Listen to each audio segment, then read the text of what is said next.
if you subscribe to my Substack page, and you should, uh, hopefully everybody out there watching this video does, andynowicki.substack.com, you'll maybe have read my most recent article, where I meditate on 2015 as a year when the opinion shapers, the social engineers, call them what you will, when they stepped up their campaign and just shot it into overdrive. Now, my entire thesis, which I'm writing an extended piece on, and this what I published at Substack yesterday, is just part of that longer piece that I'm going to hopefully finish up with in the next month or so, is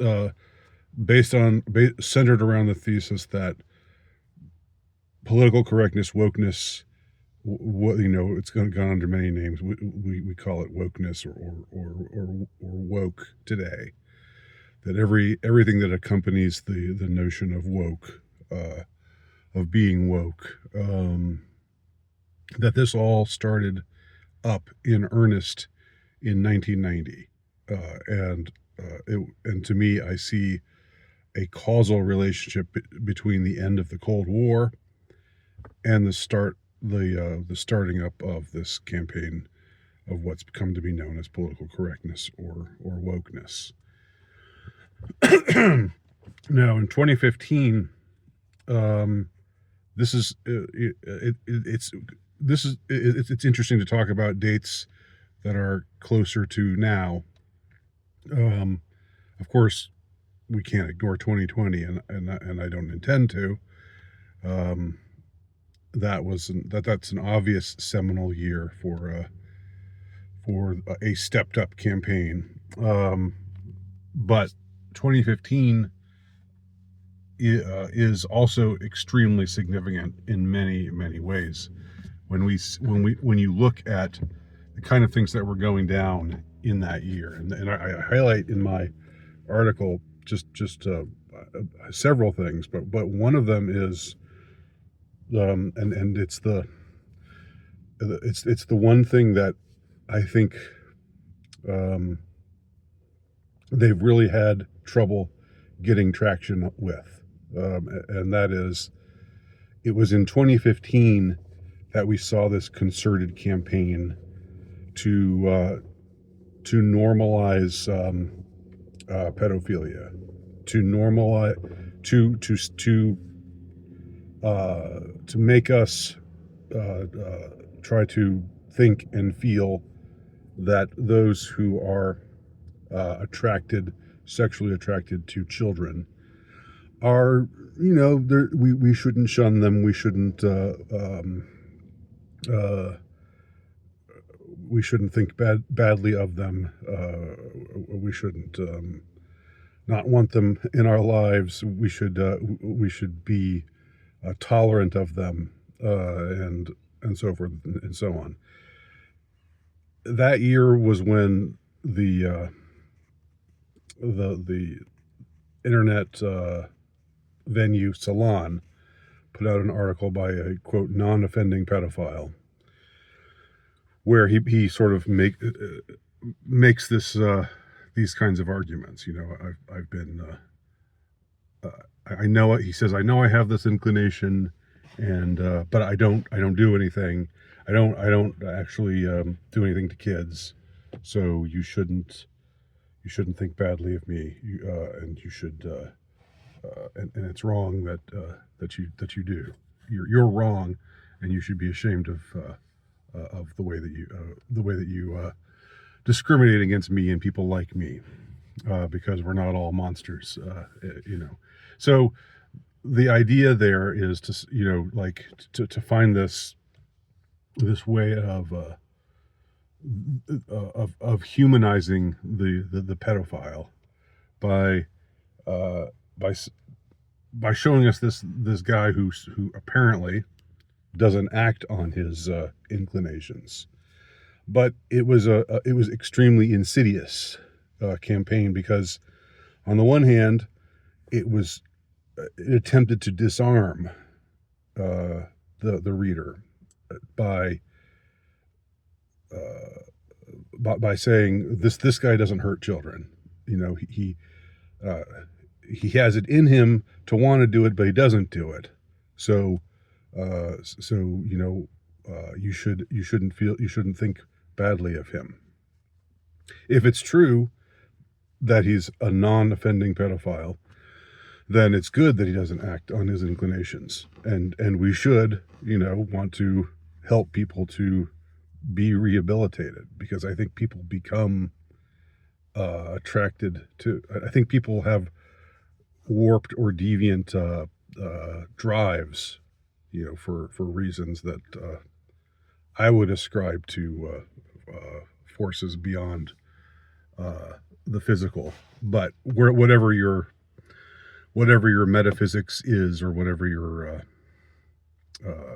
wherever you derive your notion of morals and ethics, and whether you are religious or spiritual or not, you know, we can agree, maybe, hopefully, that that this is so, that maybe, you know, there can be some hope for somebody like this breaking free of this this sickness, this thing within them that is warped and twisted, that makes them want to do things that are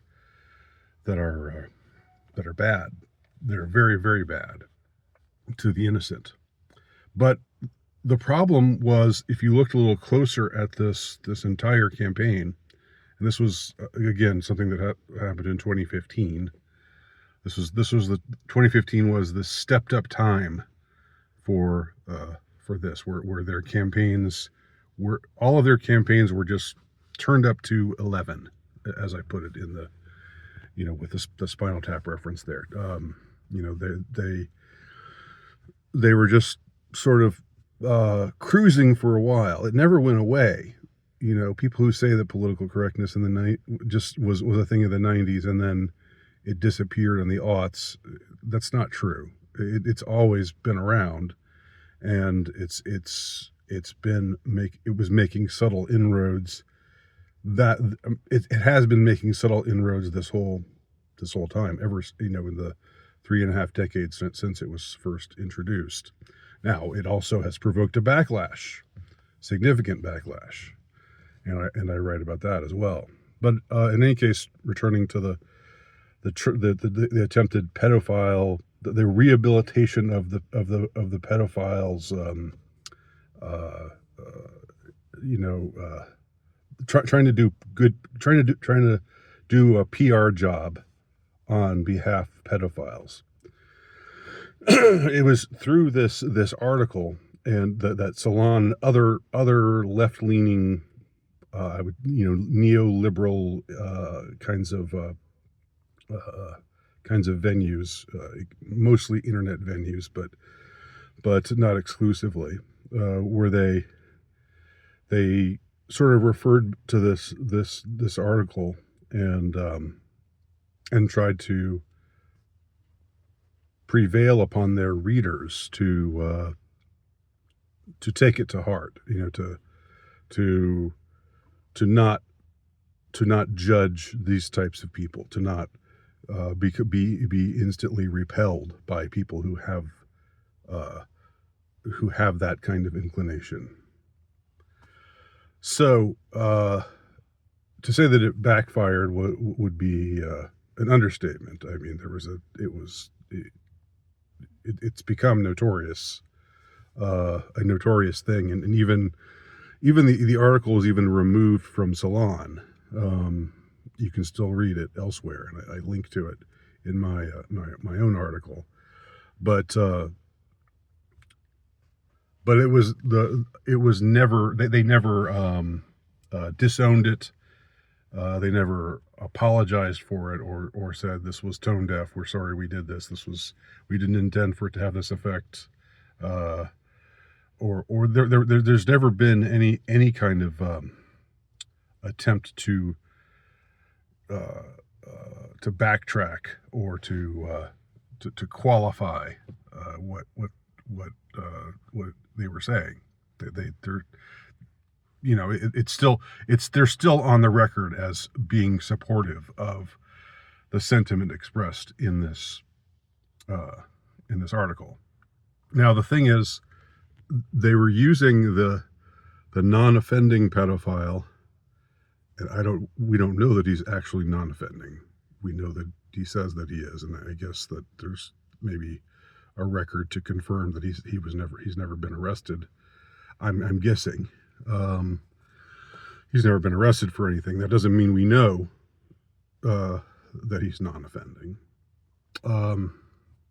But that's really not the most important thing to take away from all of this. When you examine this whole campaign, this whole pro-pedo, I'll call it, campaign that really got underway in 2015, along with a bunch of other things, a bunch of other stepped up things, stepped up campaigns. You'll see that they're using this non-offending pedophile idea as a wedge. It's a wedge to get us not to like it would be one thing if it was, oh, here's somebody who has these kinds of problems and he's struggling with them, but he wants to be a better person and he wants to do better, and he doesn't want to be this way anymore. If that and if that were the case, and it was around 2015 that the term MAPS was, I don't know if it probably wasn't invented in that year. It had probably been around for a while, but that was the year you started to hear about MAPs, MAPs, minor attracted persons. Something that a term for the same type of person with the same type of inclination, but something that doesn't, a term that has less of a stigma attached to it. So they tried to say they're MAPs. These people are MAPs. Of course, a year later there was all this stuff about a pizza-related MAP, right, in the Podesta files, but that's probably just a coincidence. But one can't help think of it. You make connections in your mind. So when you looked at these MAP support groups, or these places that people who share this inclination could go together and kind of find others like themselves and bond together, you saw that there was really no effort at rehabilitation. And in fact, the whole idea was, we're fine the way we are. Just like, it's what others in the LGBTQ group generally say. We don't want to change. We're fine the way we are. And, it's one thing if you're a consenting adult and you're talking about other consenting adults. I'm not saying there's moral equivalency. Don't get me wrong. Don't get it twisted. But there is a difference. There is a pretty clear. There's a shocking gulf that they were trying to bridge there between between people who are attracted to people of their own sex, or bisexuals, and this. This is this is an entire. It may be an inclination. It may be an orientation. These are just words, right? But somehow calling it an orientation was a way to try to solidify it, or to try to legitimize it. And so you saw that even though they were never advocating for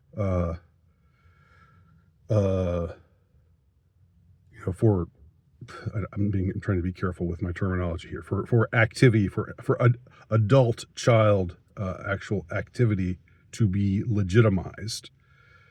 I mean, if they were to have said something like that just outright, they'd be dead to rights and people would know exactly what they were about.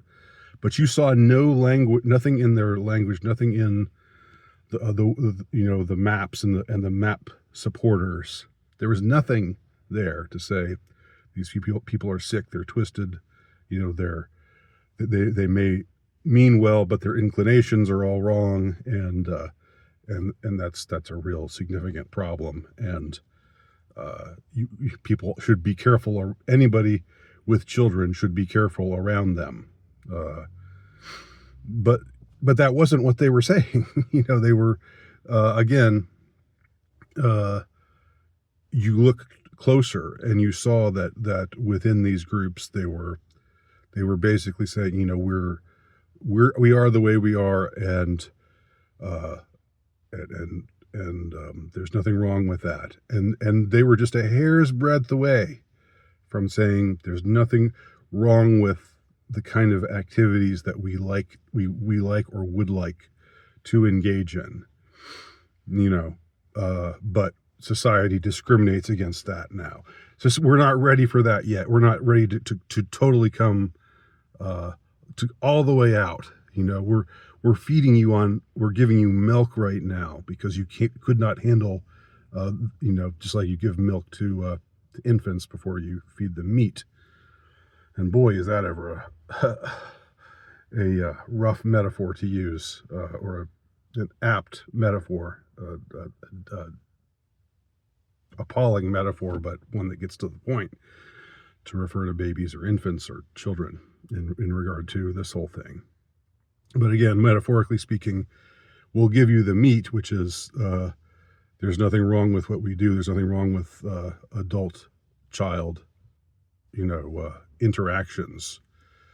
There's no evidence that children are actually harmed necessarily by these kinds of activities. This is the kind of rhetoric that other pedophile apologists have used in the past.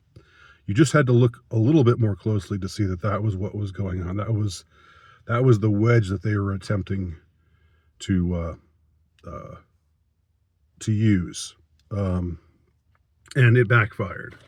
I mean, it didn't go anywhere. There was no, in fact, the only thing that came of it really was that it enraged a lot of people, and including people who were readers of Salon and other maybe who generally were liberally inclined or left leaning, but who weren't ready, would never be ready, didn't want to go along with this whole notion.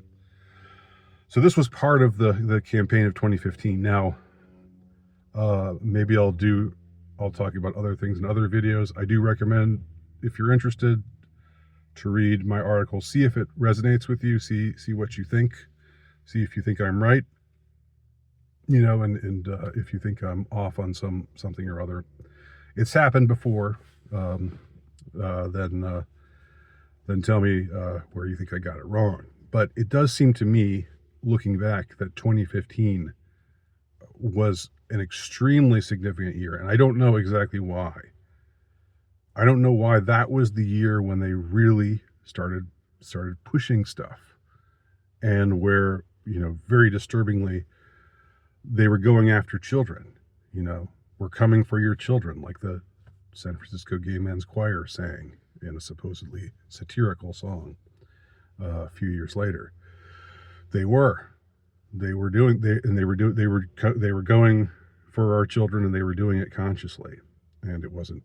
And saying it isn't scaremongering; it's the facts. So, those are my thoughts, and read my article, and that's it. Thanks for